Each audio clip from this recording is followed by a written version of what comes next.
여러분 안녕하세요. 정치와 법 14강 수업입니다. 시험 범위 복습 두 번째 시간인데요. 지난 13강 수업이 다소 길었는데 14강 수업은 간단히 정리해 보도록 노력하겠습니다. 여러분을 진심으로 응원합니다. 우리 같이 힘내면서 수업 시작해 볼까요? 이번 시간에 다룰 시험 범위 복습 내용은 6단원 국제관계와 한반도입니다. 첫 번째, 국제관계와 국제법. 두 번째, 국제문제와 국제기구. 세 번째, 우리나라 국제관계의 이해 내용이죠. 네, 지금부터 살펴보도록 합시다. 우리 첫 번째 단원 국제관계와 국제법에서는 국제사회를 바라보는 두 가지 관점, 그리고 국제사회의 변천 과정, 그리고 국제법의 법원 살펴보도록 하겠습니다. 국제사회란 국가, 국제기구, 다국적 기업 등과 같은 행위 주체가 정치, 경제, 문화 등 다양한 영역에서 서로 교류하고 의존하면서 국제적 공동생활을 영위하는 사회를 말하죠. 이러한 국제사회 또는 국제관계의 특징 정리해 볼까요? 첫째, 원칙적으로 독립된 주권을 가진 국가를 기본 단위로 한다. 둘째, 강제력을 행사할 수 있는 중앙정부가 존재하지 않는다. 셋째, 자국의 이익을 우선적으로 추구한다. 넷째, 힘의 논리와 국제 규범이 공존한다. 우리는 여기에서 국제사회를 바라보는 두 가지 관점을 살펴봐야 하는데요. 그것은 현실주의적 관점과 자유주의적 관점입니다. 국제관계를 바라보는 이 두 가지 관점에 대해서 사실 수업 시간에 자세히 다뤘기 때문에 오늘은 키워드만 간단하게 기억해보고 가도록 하겠습니다. 자, 현실주의적 관점. 이것의 사상적 배경은 홉스의 인간관이었죠. 현실주의적 관점에서 평화를 보장하는 방안으로는 힘의 우위 확보, 그리고 세력 균형 전략을 통한 국가의 안전 보장을 떠올릴 수 있습니다. 자유주의적 관점의 사상적 배경은 계몽주의였죠. 이들의 평화 보장 방안은 국제법, 국제기구였습니다. 그리고 집단 안보 체제, 기억하죠? 현실주의적 관점은 힘의 논리로 국제관계를 설명하고 있죠. 국제사회에서 국가는 자국의 이익을 경쟁적으로 추구하기 때문에 국가 간 갈등이 필연적이라고 보고요. 국제사회 평화를 실현하기 위해서는 국제사회의 여러 세력 간의 힘의 균형이 이루어지는 세력 균형 전략이 필요하다고 본 겁니다. 자유주의적 관점은 국제관계의 평화 실현을 위해서 국제법, 국제기구 등의 국제제도가 필요하다고 보죠. 국제사회에서 국가는 국민의 복지를 추구하고 서로 협력하는 존재로 인식합니다.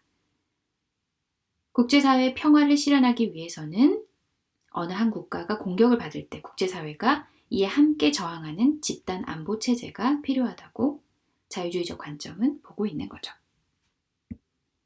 이들 관점은 각각 그 한계도 지니고 있죠. 현실주의적 관점은 국가 간 상호관계를 간과하고 있다는 점. 그리고 자유주의적 관점은 자국의 이익을 우선시하고 힘의 논리가 지배하는 현실을 간과하고 있다는 점입니다. 국제관계의 변천 과정 살펴봅시다. 주권 국가가 국제사회의 구성원으로 등장하는 근대 국제사회. 근대 국제사회는 30년 전쟁을 끝내기 위해 체결된 베스트팔렌 조약과 함께 시작되었죠. 이 조약에 참가한 국가들은 주권 평등, 영토 존중, 국내 문제 불간섭 등의 원칙에 합의했고, 이로써 주권과 영토를 가진 국민국가가 국제사회의 주체로 등장하게 됩니다.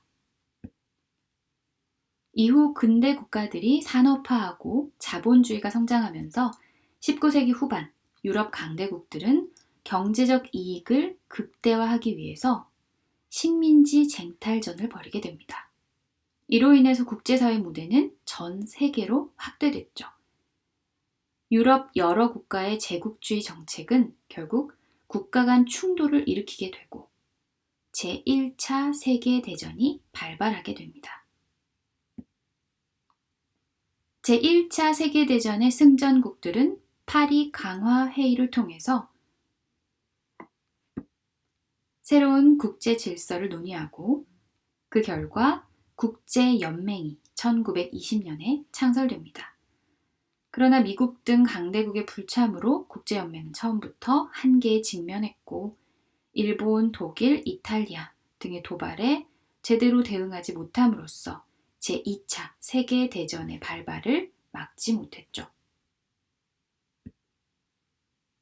지금까지 인류 역사에서 가장 큰 인명과 재산 피해를 낳은 전쟁, 제2차 세계대전이죠. 1939년부터 1945년까지의 제2차 세계대전이 끝나고 세계 평화와 국가 간 우호 중진을 위해 국제연합이 설립되었습니다.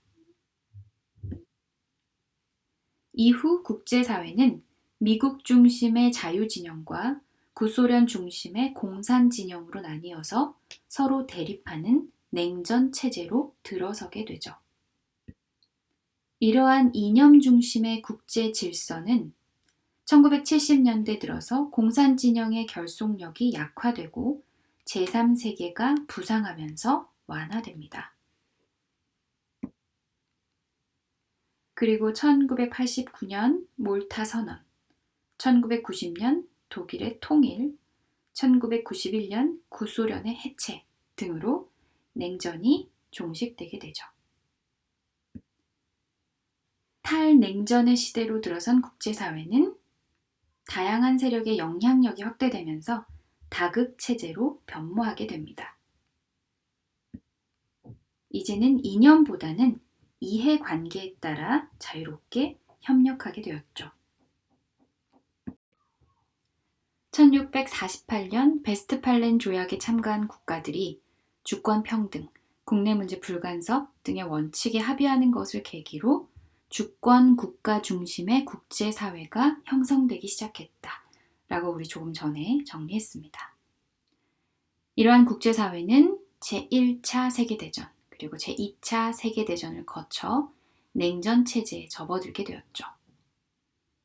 공산화 위협에 직면한 나라에 대한 경제적 군사적 지원을 내용으로 하는 트루먼 독트린으로 인해 냉전체제는 심화되었고 제3세계 부상과 닉슨 독트린으로 인해 냉전체제는 점차 완화되었습니다. 우리 키워드를 한번 떠올려 볼까요? 냉전체제 형성과 관련해서 우리 공부했던 내용 뭐 있었죠? 미국의 봉쇄정책, 그리고 소련의 팽창정책 이야기했었죠. 미국의 봉쇄정책으로 또 떠오르는 것들은 뭐가 있어요? 트루먼 독트린, 마셜 플랜, 그리고 북대서양 조약기구 결성 기억나죠? 냉전체제 완화와 관련해서는 닉슨 독트린 기억나죠? 아시아 지역에 대한 미국의 군사적 개입 자제를 선언했던 닉슨 독트린 기억해야 하고요. 미중 수교 그리고 제3세계 국가들의 등장 떠올릴 수 있겠습니다. 냉전체제 종식과 관련해서는 몰타 선언 그리고 동유럽의 공산주의 포기, 독일의 통일, 구소련 해체 떠올릴 수 있겠습니다. 국제관계와 국제법에서 두 번째 부분 국제법의 이해 살펴보겠습니다.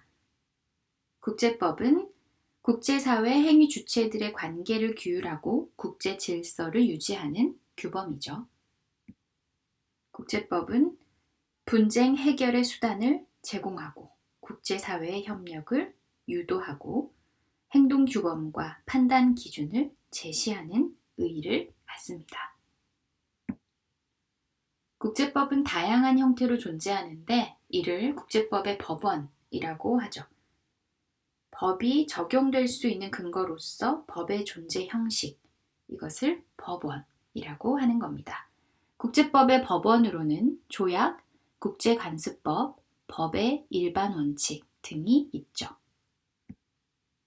조약은 국제법 주체 간에 체결된 명시적 합의로 조약 외에 협약, 협정, 의정서 등 다양한 용어로 불리워집니다.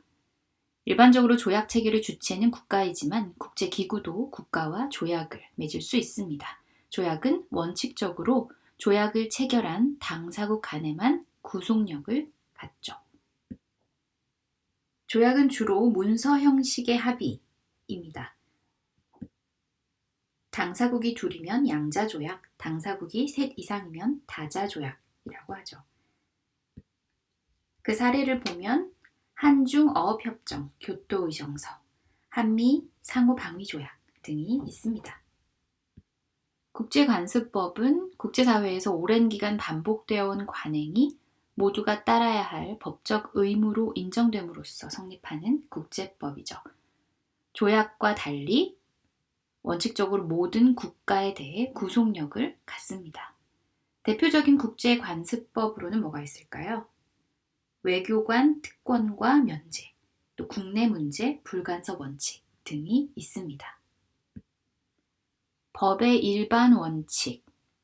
이것은 문명국이 공통으로 받아들이고 따르는 국내법에 수용된 법의 보편적인 원칙.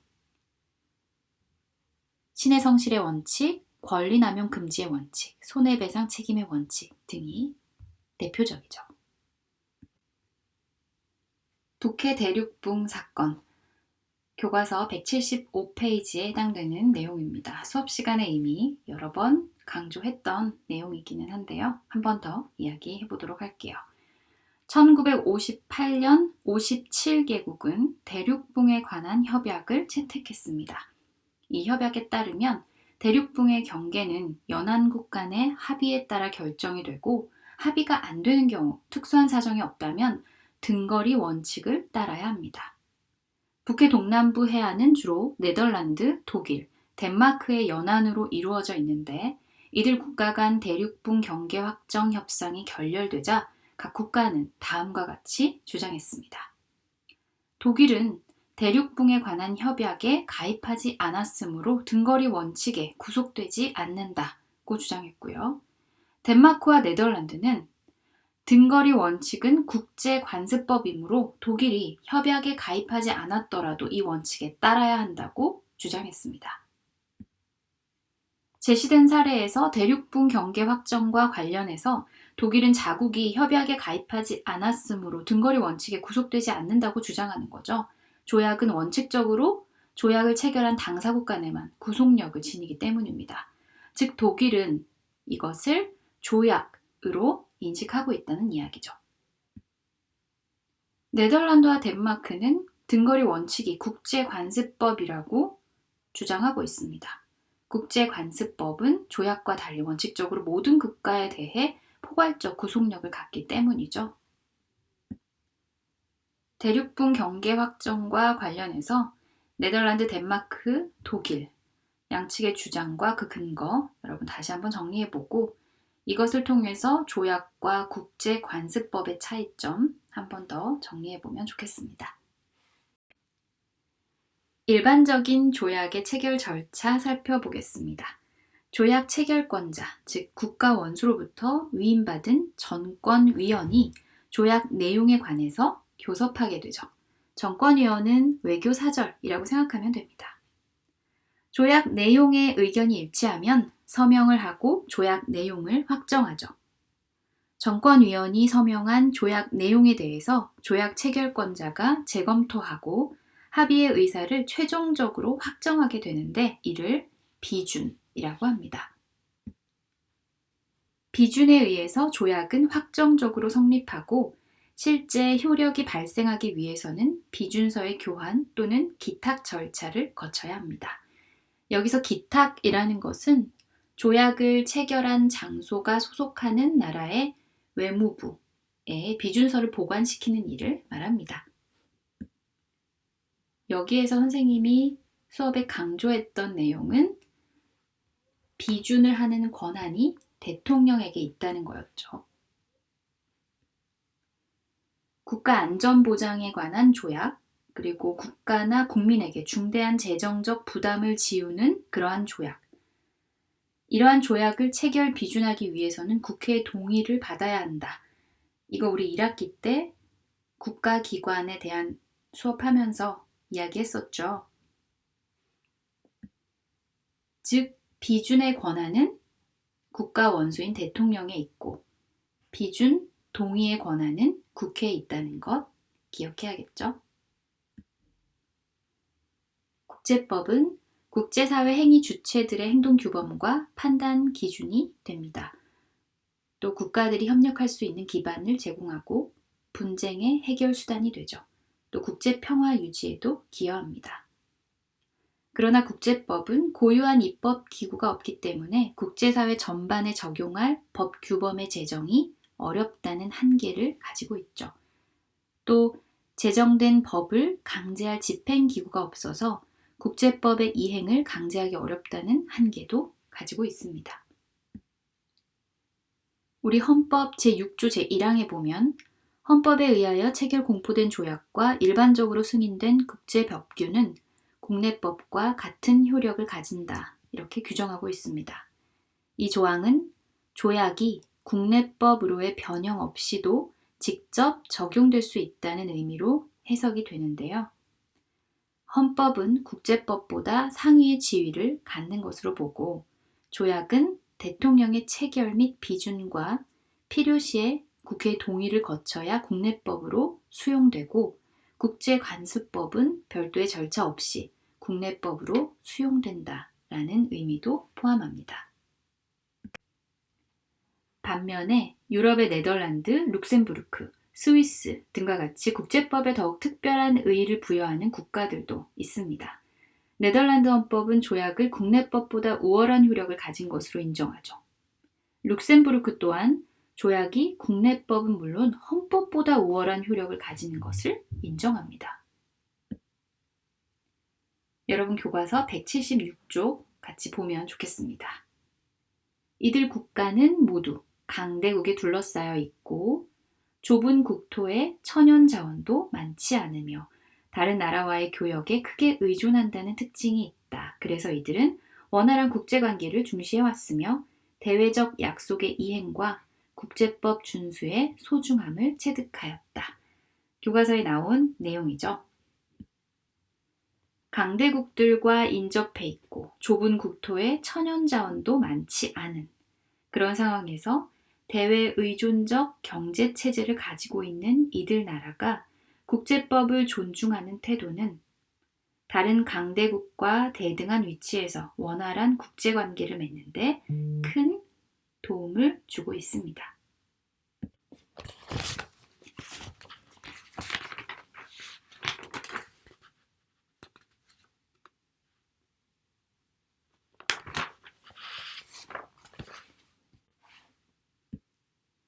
세계화로 국가 간 상호 의존성이 커지면서 국제사회를 이루는 국가들은 더욱 긴밀한 협력 관계를 맺게 되었죠. 하지만 그와 동시에 각국이 자국의 이해관계를 최우선으로 추구하면서 다양한 국제 문제가 발생하고 있죠. 여러분 여기에서는 국제 문제의 특징 정리해 보고요. 그리고 국제 문제의 종류도 정리해 보시기 바랍니다. 우리 국제 문제의 종류로 크게 4가지를 정리했었죠. 안보 문제, 경제 문제, 환경 문제, 인권 문제. 안보 문제에서는 민족, 인종, 종교 등의 차이나 영토, 자원을 둘러싼 갈등으로 인한 분쟁이나 전쟁 발생, 테러 조직의 활동에 대해서 이야기했습니다. 그리고 안보 딜레마에 대해서도 이야기했었죠. 경제 문제에서는 빈곤 문제와 남북 문제 이야기했습니다. 또 환경 문제에서는 지구온난화 문제, 오존층 파괴 문제, 국제 하천의 오염 문제, 산성비, 그리고 산림 파괴의 문제, 사막화 현상 등을 이야기할 수 있겠습니다. 인권 문제에서는 여성과 아동, 그리고 난민 문제에 대해서 우리 이야기했었죠. 이러한 국제 문제 혹은 국제 분쟁은 평화적 수단으로 해결되는 것이 바람직한데요. 국제 분쟁의 평화적 해결 방법에는 크게 외교적 해결과 사법적 해결이 있습니다. 이 이야기는 우리 뒤에서 마지막 단원에서 한번 다시 언급하겠습니다. 국제 문제는 국제사회의 국가들이 적극적으로 함께 협력할 때 해결될 수 있죠. 그런데 국가 간에는 서로의 이해관계가 일치하지 않아서 국제 문제 해결을 위한 협력은 쉽지 않습니다. 그래서 각국의 협력을 이끌어내고 유지하기 위해서는 국제사회의 협력 체제를 관리하고 여러 국가를 중재할 주체로서 국제기구가 필요하죠. 오늘날 국제기구는 세계 평화의 유지, 세계 경제의 안정적 발전, 지구 환경의 보전, 인권 보호 등 우리의 삶에 영향을 끼치는 거의 모든 분야에서 활동하고 있습니다. 각국 정부가 참여하는 정부 간 국제기구뿐만 아니라 국경을 넘어 활동하는 시민에 의해서 조직된 국제 비정부 기구들도 여러 분야에서 활발하게 활동하고 있죠. 우리는 여기에서 국제연합이라는 국제기구를 중심으로 공부를 할 겁니다. 국제연합, 즉 UN. UN은 전쟁 방지와 평화 유지를 위해 설립된 국제기구죠. 활동은 크게 평화 유지 활동, 군비 축소 활동, 국제협력 활동으로 나뉩니다. 그리고 주요 기구와 보조기구, 전문기구로 구성되어 있어요. 주요 기구에는 총회, 안전보장이사회, 경제사회이사회, 신탁통치이사회, 국제사법재판소, 사무국이 있습니다. 우리 여기에서 중요하게 기억해야 할 부분은 총회와 안전보장이사회, 그리고 국제사법재판소입니다. 총회는 국제연합의 모든 회원국이 평등하게 참여하는 최고 의결기구라고 했죠. 일반적으로 총회의 의결은 권고적 효력을 가지고 회원국의 행동을 강제하지는 못한다고 했습니다. 안전보장이사회, 즉 안보리는 5개의 상임이사국과 총회에서 선출되는 10개의 비상임이사국으로 구성된 유엔의 주요 기관이죠.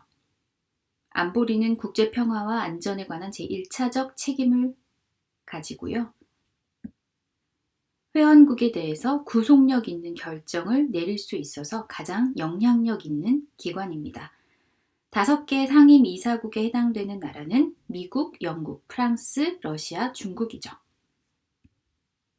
안보리의 결정은 상임 이사국의 동의 투표를 포함해서 9개 이상 이사국의 찬성으로 성립합니다. 상임 이사국은 이른바 거부권이 인정되는데요. 한 나라라도 거부하게 되면 그 안건은 부결된다는 거죠. 어떤 신문 기사의 내용인데요. 시리아의 화학무기 공격을 규탄하고 신속한 진상조사를 요구하는 안전보장이사회의 결의안 채택이 러시아의 반대로 계속 무산되고 있다라는 신문 기사입니다. 시리아 내전 발발 이후에 국제연합은 시리아 독재 정권에 대한 조사나 제재에 관한 결의안 채택을 여러 차례 추진했는데 그때마다 러시아의 반대로 추진하지 못하고 있다는 내용이에요. 안보리에서 경제 제재나 군사 개입과 같은 중요 안건을 의결하려면 15개 이사국 중에 9개국 이상의 동의가 필요합니다.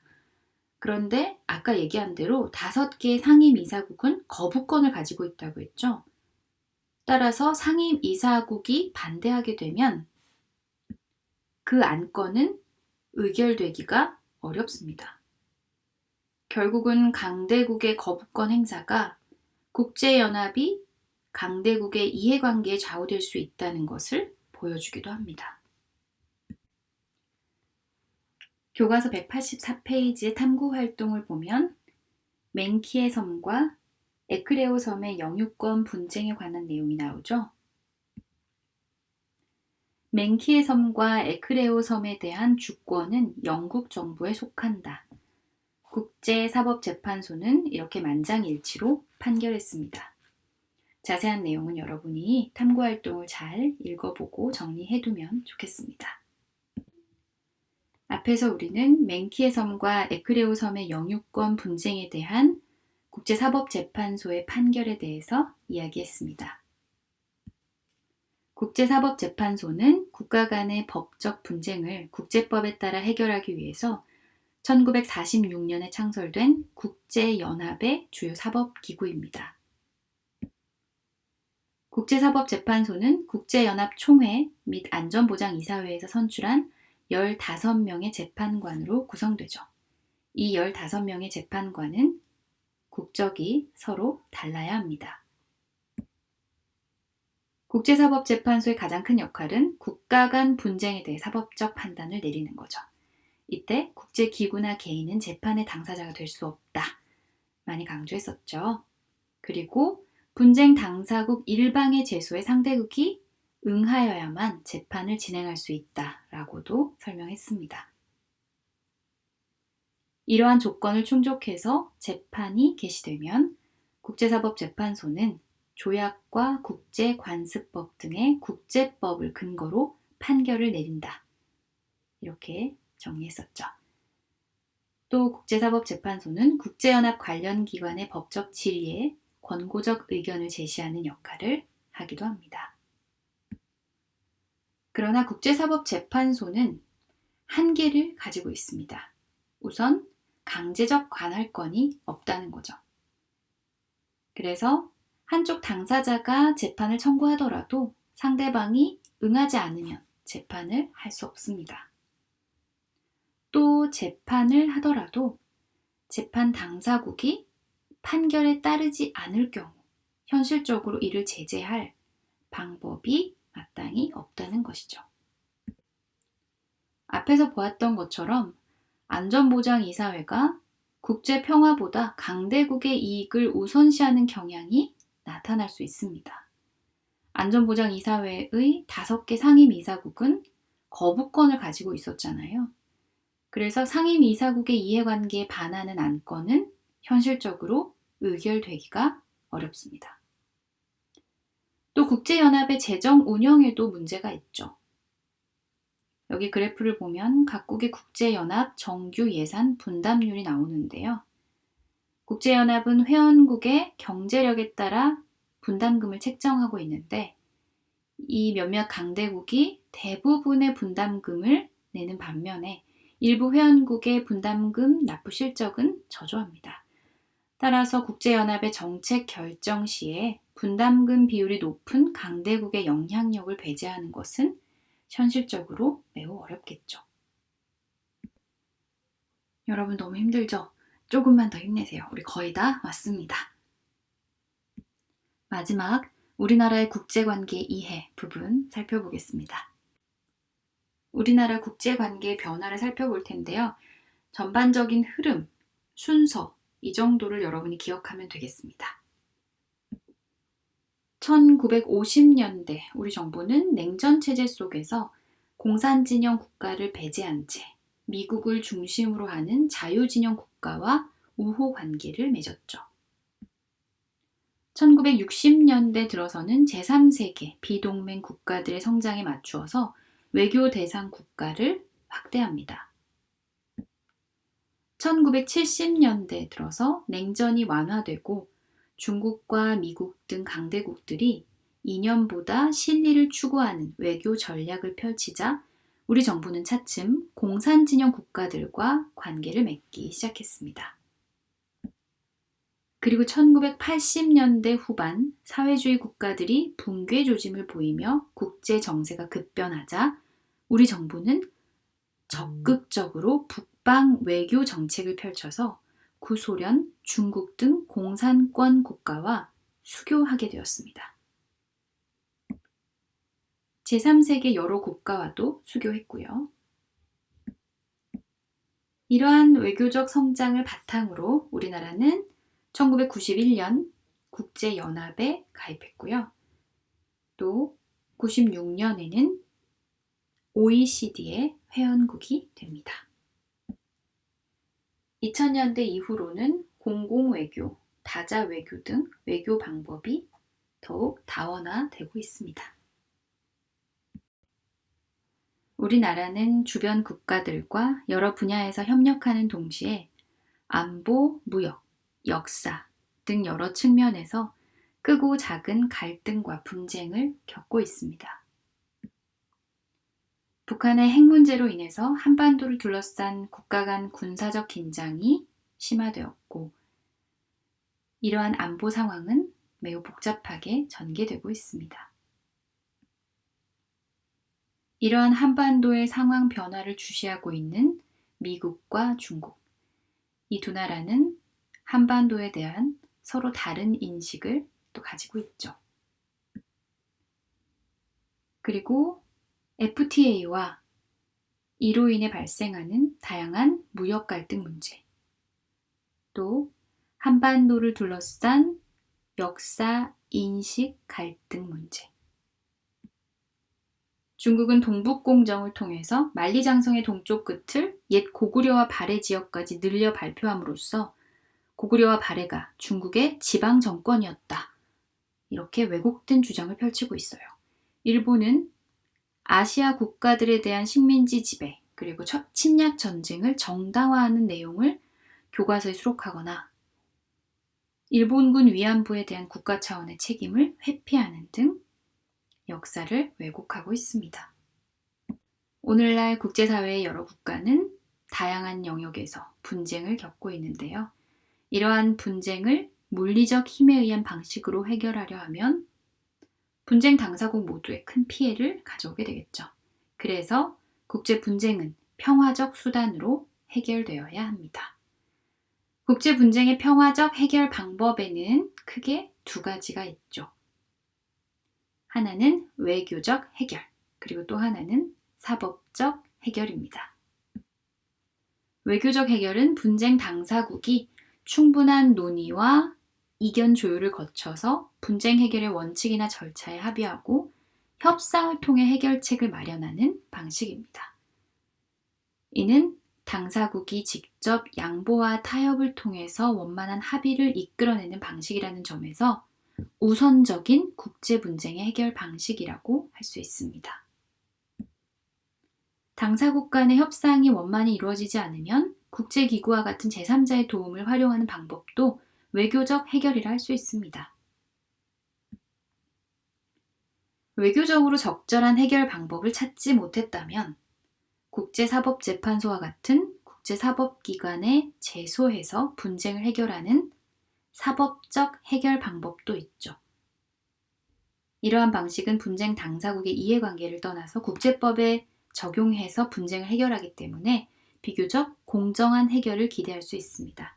하지만 분쟁 당사국이 판결에 불복할 경우에 판결 결과를 강제하기 어렵다는 한계도 있죠.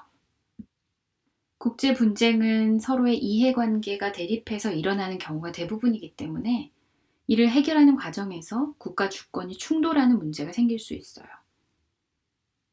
물리적 방법에 의한 문제 해결은 자칫 국가 주권을 침해하고 분쟁의 해결을 더 어렵게 만들 수도 있습니다.